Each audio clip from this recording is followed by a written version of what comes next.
प्रिय श्रद्धालु जिज्ञासुओं,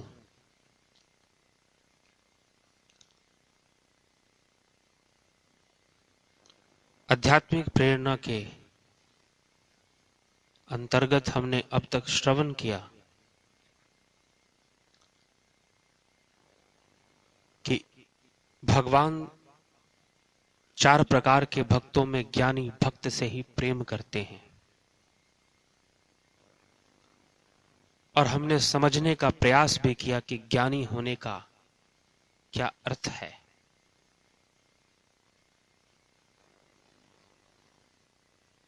इस सांसारिक दुनिया में बहुत सारे सांसारिक विद्याओं का जानकार बन जाना, बहुत कुछ सीख लेना, या शास्त्रों का ही बहुत पठन पाठन कर लेना,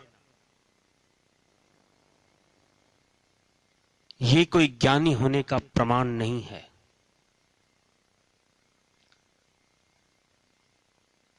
अतः इसीलिए हमारे शास्त्र भी कहते हैं, अविज्ञाते परितत्वे शास्त्रादितस्तु निष्फला, विज्ञाते अपि परितत्वे शास्त्रादितस्तु निष्फला, कि बिना ज्ञान के शास्त्रों का अध्ययन निष्फल ही है। क्योंकि शास्त्र जिस ज्ञान की चर्चा करते हैं, अगर वो ज्ञान हमें प्राप्त नहीं हुआ तो फिर शास्त्रों के अध्ययन का कोई फल मिलने वाला नहीं है। और जिसे ज्ञान हो गया वो फिर भी ईश्वर प्राप्ति हेतु शास्त्रों के अध्ययन के पीछे पड़ा रहे तो उसका भी शास्त्र अध्ययन निष्फल ही होगा। इसलिए ज्ञानी होना और विद्वान होना, बहुत पढ़ा लिखा होना, इन दोनों में बहुत ही अंतर है। कहने के लिए तो रावण अनेकों विद्याओं का जानकार था, बहुत कुछ जानता था, लेकिन फिर भी उसका अंत अच्छा नहीं हुआ। कबीर साहब की वाणी में आता है, 1 लख पूत 1.25 लख नाती, ता रावण घर दिया ना बाती।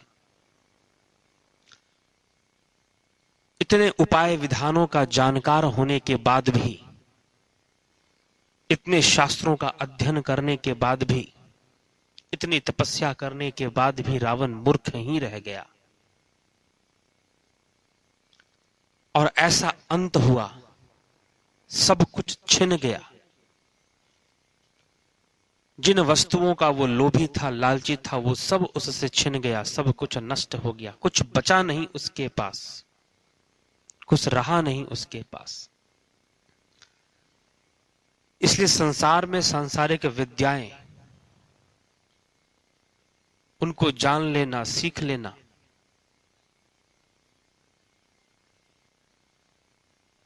उससे कोई अपनी परम अवस्था को प्राप्त नहीं कर लेता। यद्यपि जीव चाहता है सुखी होना, शक्तिमान होना, सुख, शक्ति, आनंद को वो प्राप्त करना चाहता है, शांति को वो प्राप्त करना चाहता है, बहुत भटकता है, संसार के अंदर बहुत सारी चीजों को प्राप्त करने का प्रयास करता है, लेकिन प्राप्त नहीं होता। रावण के साथ भी कुछ ऐसा ही हो गया। यद्यपि ये स्पष्ट है कि पढ़ने मात्र से कल्याण संभव नहीं है, प्रेरणा मिलती है पढ़ने से, विचार मिलते हैं, सूचनाएं मिलती हैं, लेकिन यथार्थ तत्व प्राप्त नहीं होता। एक समय ईश्वर की कृपा से धर्म प्रचार के कार्य से कहीं जाना हुआ। गुजरात के अंदर एक शहर में जब हम वहां पहुंचे, एक राधा कृष्ण मंदिर में, वहां पर एक महात्मा जी चतुर्मास में वो गीता प्रवचन कर रहे थे, जिज्ञासावश हमने कुछ लोगों से पूछा कि महात्मा जी किस विषय पर प्रवचन कर रहे हैं। जो उनके श्रोतागण थे उन्होंने बताया कि बस पूछिए मत, बहुत बड़े महात्मा हैं, बहुत विद्वान हैं, बहुत ज्ञानी हैं। मैंने कहा कि क्या कह रहे हैं? उन्होंने बताया कि गीता के 9वें अध्याय पर वो प्रवचन कर रहे हैं और इतने बड़े विद्वान हैं कि गीता के 9वें अध्याय का उन्होंने 90 अर्थ निकाल दिया है। जैसी ये बात सुनी, थोड़ा दुख भी हुआ, थोड़ी हंसी भी आई। मुख से निकला कि बरखुरदार 90 क्या 900 अर्थ निकाल दो, अगर अर्जुन की तरह मोह भंग नहीं हुआ तो सब व्यर्थ है, किसी काम का नहीं है। अगर हम श्रीमद् भगवद गीता को ही पढ़ें, उसी को समझने का प्रयास करें, तो आप पाएंगे कि गीता में श्रीमद् भगवद गीता के वाचक स्वयं भगवान श्री कृष्ण, लेकिन गीता के जो उपदेश है मात्र श्री कृष्ण तक ही सीमित नहीं है। अगर आप श्रीमद् भगवद गीता को पढ़ना प्रारंभ करेंगे तो आपको मिलेगा जो गीता का सर्वप्रथम श्लोक है वो धृतराष्ट्र उवाच है। धर्म क्षेत्रे कुरुक्षेत्रे समवेता युत्स्व मामका पांडवा शैव किम कुर्वत संजय। धृतराष्ट्र संजय से पूछता है कि संजय बताओ, धर्म भूमि कुरुक्षेत्र में मेरे और पांडवों के पुत्रों ने क्या क्या किया, युद्ध कैसा चल रहा है, युद्ध का दृश्य पूछता है और संजय सारी घटना बताता है कि अर्जुन किस प्रकार से विषाद को प्राप्त हो गया है, गांडीव छोड़ चुका है और भगवान कृष्ण उसे समझा रहे हैं। मुख्य बात क्या है कि जो कृष्ण अर्जुन को समझा रहे हैं संजय के मुख से धृतराष्ट्र भी सुन रहा है। मात्र अर्जुन सुन रहा हो ऐसा नहीं है, वो सभी विचार धृतराष्ट्र भी ग्रहण कर रहा है। लेकिन दुर्भाग्यपूर्ण क्या है, योगेश्वर श्री कृष्ण कुंती पुत्र अर्जुन को समझाते हैं और अर्जुन का मोह नष्ट हो जाता है। अंततः अर्जुन कहता है नष्टो मोहा स्मृति रब्धवा, कि हे कृष्ण मेरा मोह नष्ट हो गया है, स्मृति वापस आ गई है, मैं युद्ध अवश्य करूंगा। विचार वही है, अर्जुन का मोह भंग हो गया। लेकिन धृतराष्ट्र, जब अर्जुन का मोह भंग हो जाता है तो धृतराष्ट्र क्या कहता है संजय से कि हे संजय, लगता है कि ये कृष्ण मेरे सारे पुत्रों को आज मरवा देगा, क्योंकि अब अर्जुन युद्ध के लिए तैयार हो गया है, जो नहीं तैयार हो रहा था। भयभीत हो जाता है। उन्हीं गीता के विचारों को श्रवण कर अर्जुन का मोह भंग हो गया, लेकिन धृतराष्ट्र का मोह भंग नहीं हुआ। विपरीत दिशा में धृतराष्ट्र का मोह तो और बढ़ चुका है। तो हम आज गीता का अध्ययन करें तो हमारा मोह भंग होगा, ये कहां तक संभव है। लेकिन प्रश्न है कि अर्जुन का मोह भंग हुआ तो क्यों हुआ और धृतराष्ट्र का नहीं हुआ तो फिर क्यों नहीं हुआ। विचार तो वही थे, हम भी आज उन्हीं विचारों को ग्रहण करते हैं। भगवान कृष्ण अर्जुन को समझाते हुए कहते कि अर्जुन ज्ञानम ते अहम सविज्ञानमीदम वाक्ष्याम शेषत यज ज्ञात्वा नेहम भूयो अन्यत ज्ञातव्यम अवशिष्यते। अर्जुन, मैं तुझे ज्ञान विज्ञान सहित, मात्र बातें नहीं, मात्र चर्चा नहीं, मात्र विचार विमर्श नहीं, मात्र तर्क नहीं, मैं तुझे ज्ञान विज्ञान सहित प्रदान करूंगा विथ प्रैक्टिकल। हम प्रैक्टिकल करते हैं, फिजिक्स केमिस्ट्री की किताबें पढ़ते हैं, फिर फिजिक्स के लैब में जाकर, भौतिक विज्ञान के लैब में जाकर, प्रयोगशाला में जाकर प्रयोग करते हैं। रसायन शास्त्र की प्रयोगशाला में जाकर रासायनिक समीकरणों का हम प्रयोग करते हैं। तब जाकर बात समझ में आती है, जब कोई चीज प्रैक्टिकली प्रूव होता है, समझ में आता है। तो अर्जुन मात्र सुनने तक सीमित नहीं था, उसने उस ईश्वरीय तत्व को घट भीतर जान लिया था और उसका मोह भंग हो गया था, क्योंकि वो जान गया था कि वास्तविकता क्या है। वास्तविकता क्या है, वास्तविक वस्तु क्या है, तत्व क्या है, और उसके साथ उसका संबंध क्या है, वो कहीं उससे अलग नहीं है। वो ईश्वर उससे दूर नहीं है, वो तो उसके पास है, वो तो उसके करीब है, लेकिन फिर भी वो अनभिज्ञ था अपने अंदर बैठी हुई उस ईश्वरीय सत्ता से जो कहीं बाहर नहीं है। भगवान श्री कृष्ण ने ज्ञान देकर अर्जुन को आध्यात्मिक ज्ञान प्रदान किया। ज्ञान देकर अपने भीतर वो जान गया कि मैं कौन हूं, कहीं बाहर नहीं, जो स्वयं के भीतर है। और भगवान यही कहते हैं कि मैं सबके भीतर स्थित हूं, ज्योति रूप में स्थित हूं, प्रकाश रूप में। ज्योतिषाम पीत ज्योति तमसा प्रमुच्यते ज्ञानम ज्ञेयम ज्ञान गम्यम हृदय सर्वस्व विष्ठितम। अर्जुन, मैं ज्योति रूप में सबके भीतर बैठा हूं, लेकिन कोई मुझे ज्ञान से जान सकता है। किसी को आध्यात्मिक ज्ञान प्राप्त होगा तो घट के भीतर उस ईश्वरीय तत्व की अनुभूति प्राप्त हो जाएगी।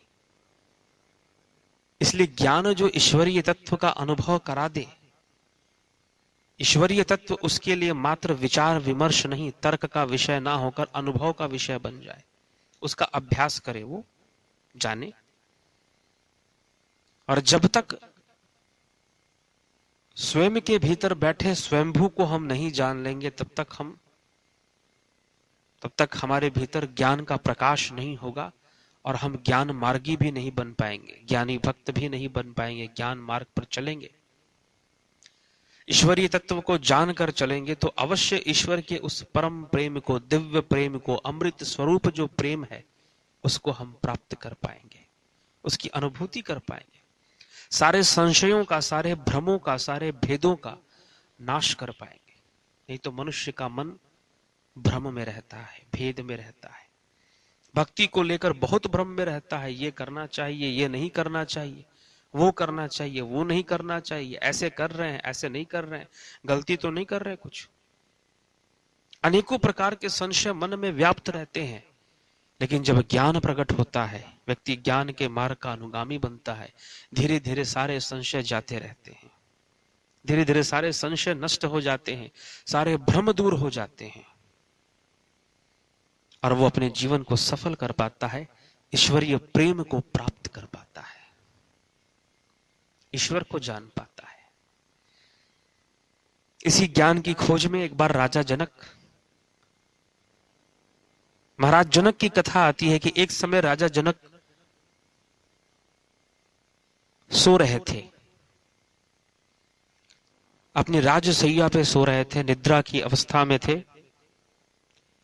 और उसी समय एक घटना घटती है कि वो स्वप्न देखते हैं, और स्वप्न के भीतर देखते हैं कि किसी दूसरे राज्य के राजा ने, पड़ोसी राज्य के राजा ने उनके राज्य पर आक्रमण कर दिया, और आक्रमण कर कर उनकी सेना को हरा दिया और उनको बंदी बना लिया गया।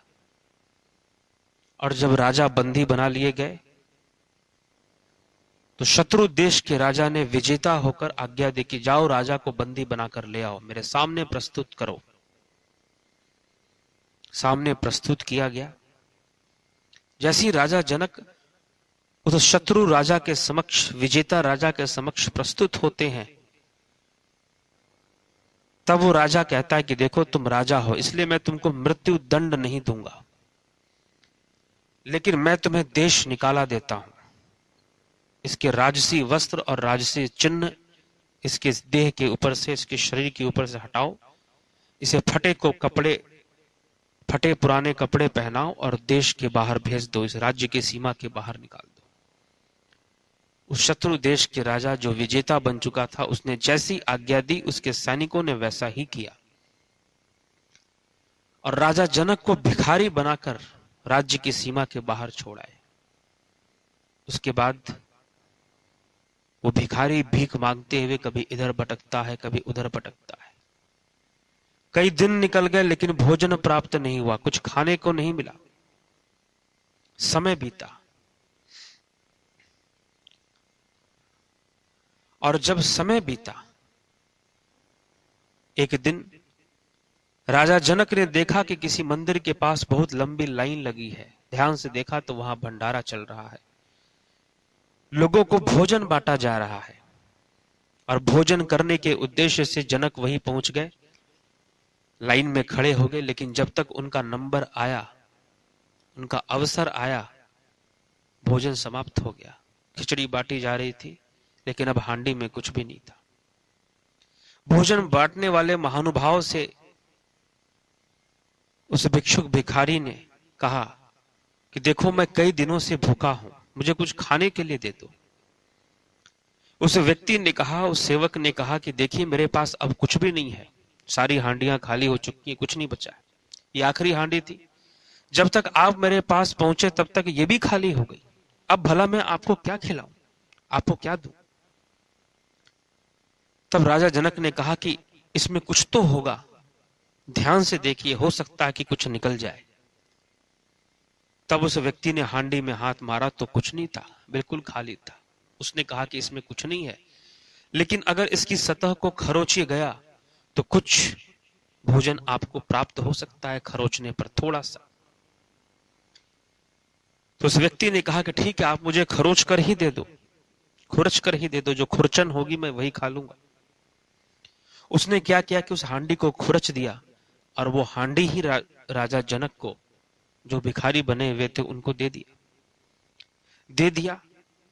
और बड़े प्रसन्न होकर, इतने दिनों बाद तो कुछ खाने को मिला था, बड़े प्रसन्न होकर उन्होंने वो भोजन बैठकर करने का निर्णय लिया। लेकिन जैसे ही बैठने लगे, उसी समय एक बड़ा सा पक्षी, कोई गिद्ध, उड़ता हुआ आया और उसने अपना एक पंजा उस हांडी पे मारा। जैसे हांडी पे पंजा मारा, राजा जनक के हाथ से वो हांडी छूट गई और नीचे गिरकर टूट गई। जो खुरचन भी था वो भी धूल में मिल गया, कुछ नहीं मिला। मन और दुखी हो गया। इतनी तीव्र भूख, इतनी तीव्र क्षुधा थी, इतना दुख, हाय हाय करके रोने लगे। और जब रोने लगे, सोए हुए स्वप्न में, निद्रा में स्वप्न देख रहे राजा जनक की रोने की आवाज जब उनके सेवकों ने सुनी, जाकर उठाया कि महाराज, आप तो रो रहे हैं, आप क्यों रो रहे हैं? राजा जनक ने अपने नेत्र खोले, देखे कि वो राजसैया पर विश्राम कर रहे हैं, राजसी वस्त्र पहने हुए, लेकिन पूरा शरीर पसीने से तरबतर हो रहा है। जनक ने पूछा कि मैं यहां कैसे आ गया? मैं तो भीख मांग रहा था, मैं तो भिखारी था। सेवकों ने कहा कि नहीं महाराज, आप तो मिथिला नरेश हैं, आप तो वैदेह जनक हैं, आप भीख कैसे मांग सकते हैं? आप तो परम आनंद में रहने वाले हैं। ऐसी ऐसी बातें की, लेकिन जनक के मन में प्रश्न उठ गया कि स्वप्न कैसा था, आखिर मैं हूं कौन? अनेकों प्रश्न, एक प्रश्न से दूसरा, तीसरा, चौथा प्रश्न जुड़ते चले गए। अनेकों प्रश्न राजा जनक के मन में उठ रहे हैं कि मैं कौन हूं, मेरा अस्तित्व क्या है? जब स्वप्न देख रहा था तो वो स्वप्न ही मेरे लिए सत्य था। सपना तो वो तब बना जब नींद टूट गई। हम भी स्वप्न देखते हैं, वो स्वप्न हमें स्वप्न नहीं लगता, वो तो सत्य लगता है, सत्य प्रतीत होता है। और कब तक सत्य प्रतीत होता है? जब तक हम निद्रा से उठ नहीं जाते। जब तक निद्रा की अवस्था में रहते हैं, वो स्वप्न तो स्वप्न नहीं होता, वो हकीकत, वो सत्य ही नजर आता है। जनक के साथ भी कुछ ऐसा ही हुआ। महाराज जनक, मिथिला नरेश जनक ने अपने प्रश्नों का उत्तर प्राप्त करने के लिए कि आखिर सत्य क्या है। मैं स्वप्न में भिखारी था, उस समय तो मेरे लिए भिखारी होना ही सत्य था, लेकिन इस समय तो मेरे लिए राजा होना सत्य है। आखिर सत्य दोनों में कौन है, क्या है, कैसे सत्य को जाना जाए? बड़े बड़े विद्वान, शास्त्रज्ञ, उनकी सभा बुला ली। इन सब की सभा आई, विद्वानों की सभा आई, पंडित, बड़े बड़े शास्त्रज्ञ सब आ गए। और उसी सभा में प्रवेश होता है महर्षि अष्टावक्र का, जो 8 अंगों से टेढ़े थे। उनके इस विकृत रूप को देखकर वहां बैठे बड़े बड़े विद्वान हंस पड़े।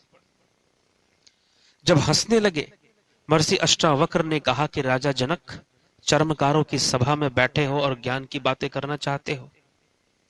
जैसी उन विद्वानों ने अपने प्रति ऐसी शब्द का प्रयोग सुना, उन्होंने महर्षि अष्टावक्र से कहा कि हे ऋषिवर, आप हमें चर्मकार क्यों कहते हैं? ऋषिवर ने कहा कि देखो, जिसकी नजर मात्र चमड़ी तक जाती हो, बाहरी रूप रंग तक ही जाती हो, चर्मकार ही है। जो अंदर बैठे उस आत्मा के तेज को ना देख पाए, ज्ञान को ना देख पाए, मैं उसे कैसे ज्ञानी कहूं? ऐसी बात सुनते ही राजा जनक को समझते देर न लगी कि ये व्यक्ति अवश्य ही भीतर का कुछ जानने वाला है, ये आंतरिक आध्यात्मिक ज्ञान का ज्ञाता लगता है। अपनी सारी व्यथा राजा जनक ने महर्षि अष्टावक्र से जा कही कि मैंने ऐसे ऐसे स्वप्न देखा और मैं बड़ी दुविधा में हूं कि आखिर सत्य क्या है। मैं स्वप्न में भिखारी था, ये सत्य है, ये मैं अब राजा हूं, ये सत्य है। हे ऋषिवर, मुझे स्पष्ट करें। तब उस समय महर्षि अष्टावक्र ने राजा जनक को इंगित करते हुए कहा कि समझाते हुए कहा कि देखो राजन, स्वप्न देख रहे थे तब तुम्हारे लिए भिखारी होना तो सत्य था, लेकिन सत्य वो नहीं है। और इस समय तुम्हारे लिए राजा होना सत्य प्रतीत हो रहा है, लेकिन सत्य ये भी नहीं है। ना तो ये सत्य है कि तुम स्वप्न में भिखारी थे, और ना ये सत्य है कि तुम इस समय राजा हो। तो जनक ने पूछा कि महाराज ये बताइए, गुरुदेव ये बताइए कि सत्य क्या है। तब महर्षि अष्टावक्र ने कहा कि राजन, सत्य वो है जो उस समय स्वप्न के भीतर भिखारी होने का अनुभव कर रहा था। सत्य वो है जो इस समय स्वयं को राजा होने का अनुभव कर रहा है। ये जो अनुभव करता है दोनों अवस्थाओं में विद्यमान है। वो उस समय स्वप्न के भीतर स्वयं को भिखारी होने का अनुभव कर रहा था, और अब वही अनुभव करता स्वयं को राजा होने का अनुभव कर रहा है। ये तो आसक्ति के वशीभूत है। जब स्वयं को जानोगे, जब स्वयं के भीतर स्वयं का प्रकाश प्रकट होगा, जब अपने ही स्वरूप का साक्षात्कार होगा, जब निज स्वरूप में स्थिति होगी, तो हे राजन, सारे भ्रम दूर हो जाएंगे। पता चल जाएगा कि तुम स्वयं में कौन हो। तुम तो स्वयं ईश्वर के अंश हो, तुम स्वयं ही ईश्वर स्वरूप हो, तुम परम चेतना के ही रूप हो। इसलिए हे राजन, स्वयं को जानो। आत्मज्ञान से, आध्यात्मिक ज्ञान से तुम स्वयं को जानोगे, और तुम्हारे घट भीतर स्वयं में बैठे स्वयंभू का प्रकाश प्रकट हो जाएगा, उसका अनुभव हो जाएगा। फिर निरंतर उसका संग करोगे, उसका ध्यान करोगे, तो मन की स्थिति भी स्वयं में ही हो जाएगी। स्वस्थित हो जाओगे, स्वस्थ हो जाओगे, स्थित प्रज्ञता को प्राप्त कर लोगे। इसलिए हे राजन, वो अनुभव करता ही सत्य है, अर्थात स्वयं से बढ़कर दूसरा कोई सत्य नहीं है। स्वयं से ही स्वयंभू है, आत्मा से ही परमात्मा है। इसलिए जानो, आध्यात्मिक ज्ञान को प्राप्त करो। ज्ञानी होने का यही अर्थ है। ज्ञानी कौन है? ईश्वर को जान लेना ही तो ज्ञान है। इसलिए भगवान श्री कृष्ण अर्जुन को समझाते हुए कहते हैं, न ही ज्ञानेन सदृशम पवित्रमिह विद्यते ततः स्वयं योग संसिद्ध कालेनात्मनि विन्दति। कि हे अर्जुन, इस संसार में ज्ञान के समान पवित्र करने वाला निसंदेह कुछ भी नहीं है। उस ज्ञान को कितने ही काल से कर्म योग के द्वारा शुद्धांतकरण हुआ मनुष्य अपने आप में ही आत्मा में पा लेता है, वो कहीं बाहर नहीं है। ज्ञान की अनुभूति, ईश्वरीय तत्व की अनुभूति घट के भीतर होती है, और उस अनुभूति को प्राप्त कर लेना ही तो आध्यात्मिक ज्ञान है। और उसी ज्ञानी भक्त के लिए भगवान कहते हैं कि मैं उससे प्रेम करता हूं।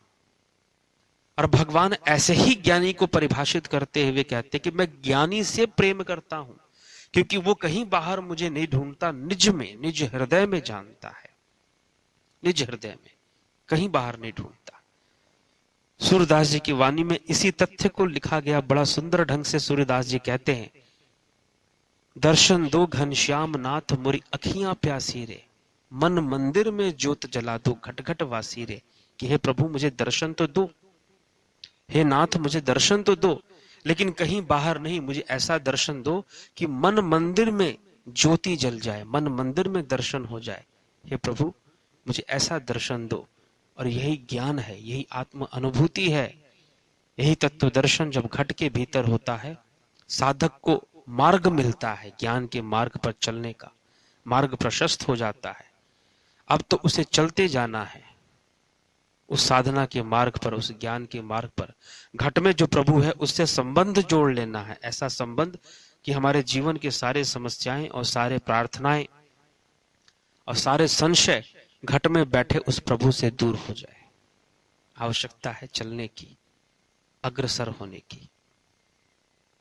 तो इस चर्चा को हम आध्यात्मिक प्रेरणा के आगे आने वाले भागों में आगे बढ़ाएंगे और समझने का प्रयास करेंगे कि ज्ञानी कौन है, ईश्वर का स्वरूप क्या है, कौन ईश्वर है। ईश्वर को जान लेना तो ज्ञान है ही, लेकिन ईश्वर है क्या, किस प्रकार से स्थित है, किस प्रकार से जगत में रहता है। इन सारे तथ्यों को समझने और जानने का प्रयास इस आध्यात्मिक प्रेरणा के अगले भागों से करेंगे। और इसी के साथ मैं अपने विचारों को यहां विराम देता हूं। धन्यवाद।